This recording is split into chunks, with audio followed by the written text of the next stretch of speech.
Hey YouTube, Heart of the Cards here, this is CJ, and today I'll be bringing you an Evilswarm deck profile. So, Evilswarms are at top tier right now. I believe they're 3rd or 4th behind E-Dragons and Prophecy, but still, they're a really great and fun deck to play. I mean, Ophion the Sky, locking down the level 5 or higher special summoning, that pretty much slows down, or even like upon matchup can even beat E-Dragons player. I mean, they're so OP, taking this format by storm, like it's ridiculous. But still, Evilswarms stand a really big chance against the top tier decks and everything under, because a lot of decks under, I mean, really the decks that have a big advantage over this deck would only be Fire Fists or Windups. But still, nonetheless, this deck's amazing. It can prevent your E-Dragons player from bringing out his 2 dragons to even start off with to go for Draco Sack. But still, just Blaster's effect, you know, pop cards, so annoying. But you can still have cards in here to protect Ophion for those reasons. So yeah, let's just get this started. First card, you got Triple Castor. This guy is your main option to go into Ophion. So this deck is really focused on going first. I mean, really, in the best situation, you really want to go first, so you can bring out Ophion immediately to just commence the lock as soon as possible. Search out your Pandemic and stuff. But basically, he dodges Veiler because of the text. I thought that was pretty cool. But yeah, so you normal him, normal another Evilswarm monster. It's basic, right?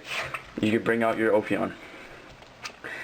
Next, you got Double Rabbit. At first, I was definitely considering bringing it down to 1. I mean, why would you need Double Rabbit, right? But you just need the second one, honestly, to draw into it, because once again, like I said, it's your pretty much your second most important option to go into Ophion, because this guy is also going to be able to get you into Ophion easily with the vanillas. For anyone that's considering like making it a Dino Rabbit build, sorry, Dino Swarm, whatever you like to call it, don't incorporate the Saber Source. It kind of sucks to draw into them. They're not that good. You got better stuff to draw if it's pure Evilswarms.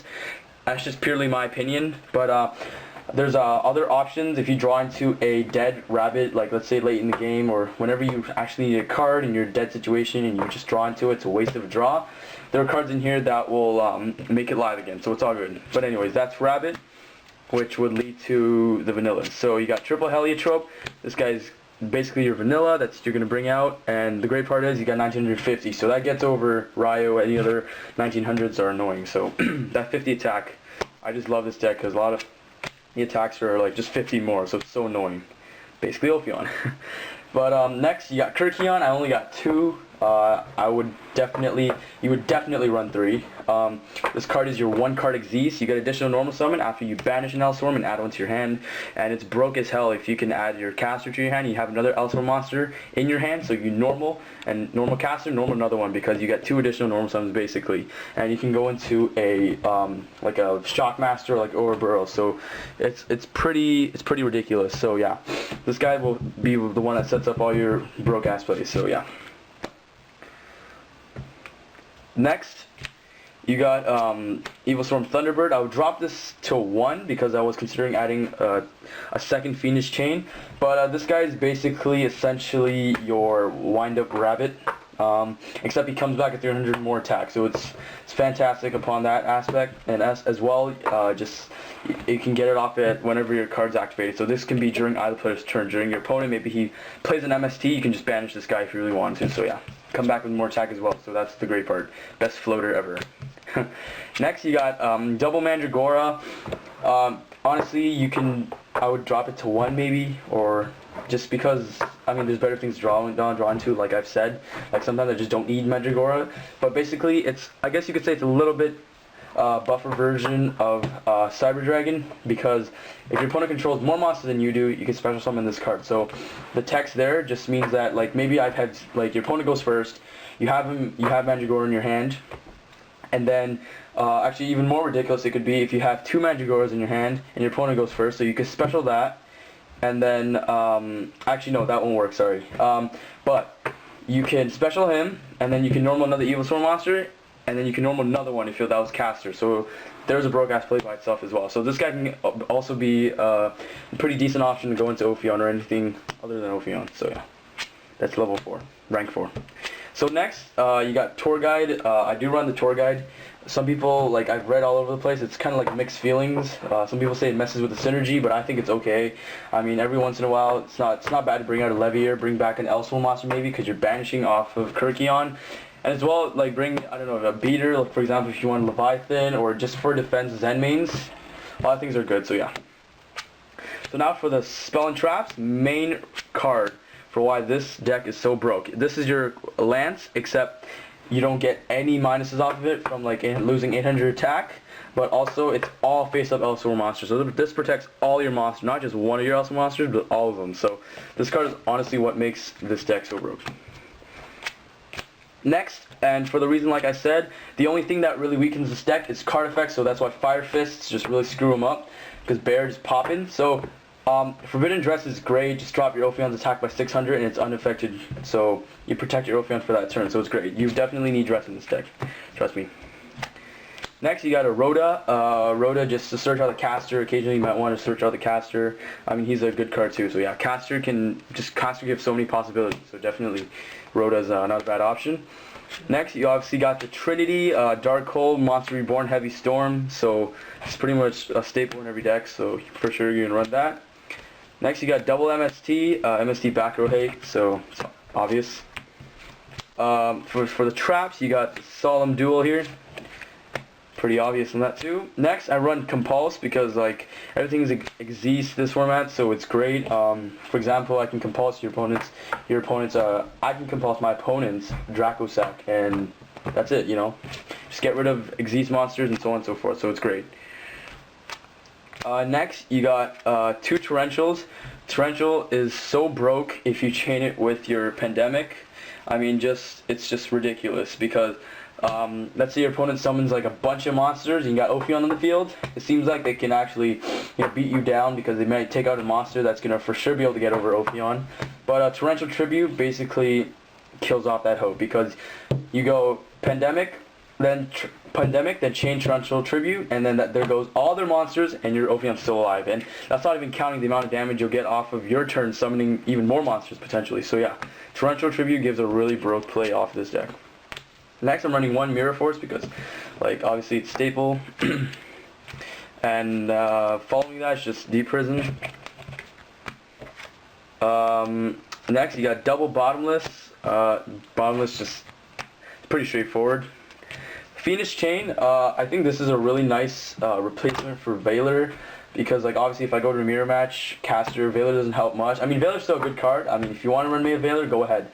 But I just like Fiendish Chain better because not only do you negate its effect, it also can attack. So yeah. Alright, so after you got one Xyz Reflect, this card is basically kind of like a dress, except you don't get any minuses off the 600 attack. But this protects mainly just for, this is only in here for your Ophion because Xyz Reflect's effect is basically when a spell trap card or monster's effect is activated that targets a face-up Xyz monster, negate that activation, destroy it, and then you get a plus of inflicting 800 damage to your opponent. So this card basically protects your Ophion. And finally you got Starlight Road because you got a lot of back row in this deck. Starlight Road would definitely help prevent that heavy storm. So next, this is not really side, I guess you could say. This is just cards you can probably add into the deck if you wish. I mean, like, it works in deck, so just giving you guys some options. But you got Effect Veiler, obviously, Veiler. Next, you got Evilswarm Lantern. This guy's not bad, just another target for Castor or whatever, just for summoning, because this is basically Hand of the Six Samurai. You tribute him, destroy a monster on the field. So honestly, don't add him in, though. He's not that good. I'm just showing you guys it's possible. Maxi, it gets ridiculous. Special summoning so heavy on E-Dragons and like a lot of the other decks too, so you get a lot of draw power. Dark Illusion is basically Xyz Reflect except just for dark monsters, so it's just a second option because obviously all your Evilswarm monsters are dark. So yeah, this can protect any Evilswarm monsters, just that's the only difference. Next, Xyz Reborn. This is basically your Monster Reborn for Xyz, hence the name. No, but you target your Ophion and this becomes its material basically. So this is like for just last second saves. Like you're probably gonna like need it every once in a while. Like I kind of swap out Xyz Reflect and Xyz Reborn back and forth.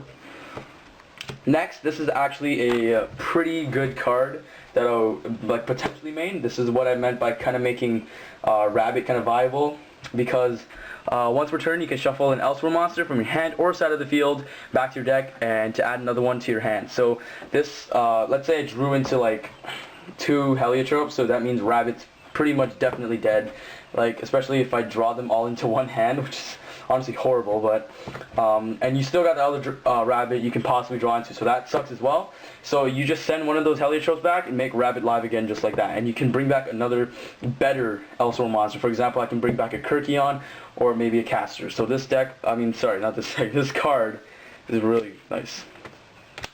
So next you got Double Pod Duality. I was running this before, but just there's lack of space now. But Duality is great for consistency, just if you really want to. Next, you got Chalice. This deck, I mean, sorry, why do I keep saying that? Sorry, this card is really nice. Just negate the effect, and it gains 400 attack. So basically, this is great for stopping, like let's say Tour Guide or something like that, because it doesn't even matter if it gains attack; it's still too weak, right? So Chalice is not a bad side.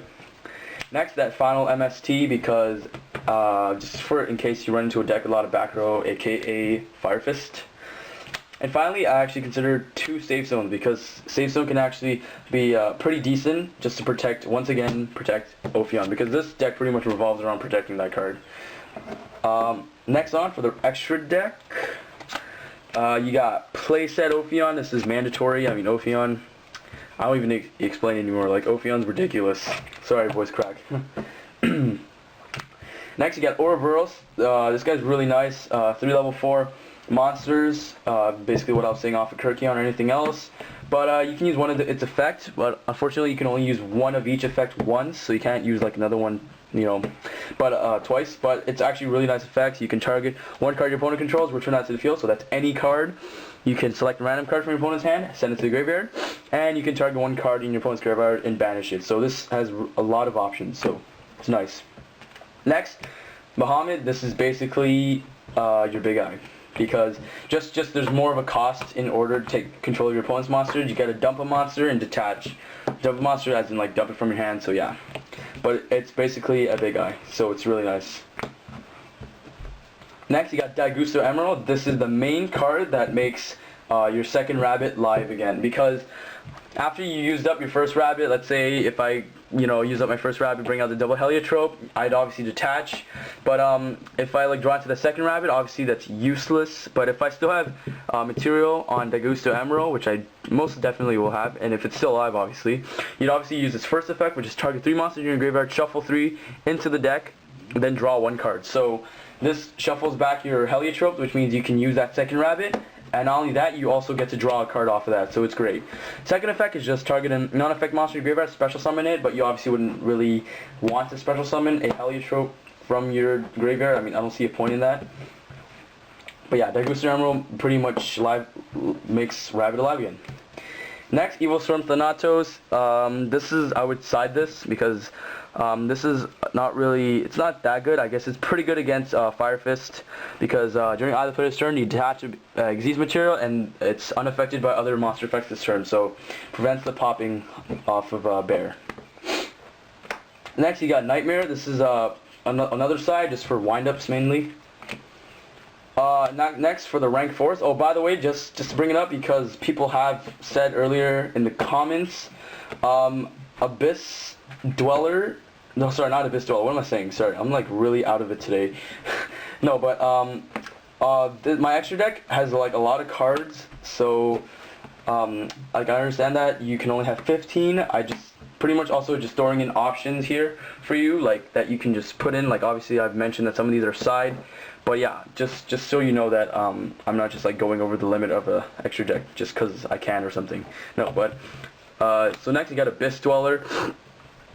Basically this prevents your graveyard effects. There goes the Mermails.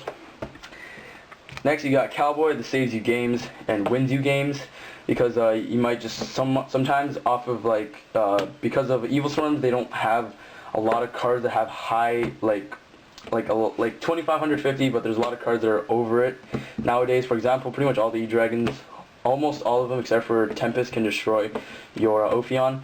But just for maybe there's a monster at times that has more attack, you can just lower their attack and swing to it to save yourself, or you can just defense and win the game, right? So yeah. Maestroke, actually the funny thing is this is pretty much one of the best cards against Evilswarms, but Maestroke's still a pretty good card, Book of Moon, and it protects itself. Black Ship to get rid of Spirit Reaper or Zenmains. Shockmaster, easy to get into, like I said with Ouroboros. Blade Armor Ninja, because Castor makes Blade Armor Ninja, and not bad of a card to push for game. I got Utopia in here for some reason. Don't run that. Gemini Pearl, once again, it's funny because this card is also another card that's really good against Evilswarms because of the 50 more attack, which means it gets over Ophion. But yeah, Gemini Pearl is a pretty nice card. Oh yeah, but obviously you run this because of Mirror Match, so if you go against another Evilswarm player. Hero Champion Excalibur, once again, Castor into Castor, and it's a 4,000 beater, so it's pretty crazy. Next, because we run Tour Guide, you got Leviathan Dragon. Levier, like I said, bring back one of your banished Evilswarm monsters. Not bad once in a while. Zenmains, because Zenmains is amazing, and it can provide you defense in your most desperate times. And finally, you got Stardust Dragon. And Stardust Dragon because you have Starlight Road, obviously. Alright guys, so that comes to the end of this deck profile. Hope you guys enjoyed it. If you liked it, like always, leave a rating, subscribe to us, help us grow this channel. We're at 90 subscribers, close to 100, yay! And we also have another video that just hit 1,000, so pretty happy about that. Thank you very much, guys. And thanks for all the suggestions and stuff, and the people commenting, telling us what we're doing wrong. It really helps. But yeah, that's all. This is CJ, signing out.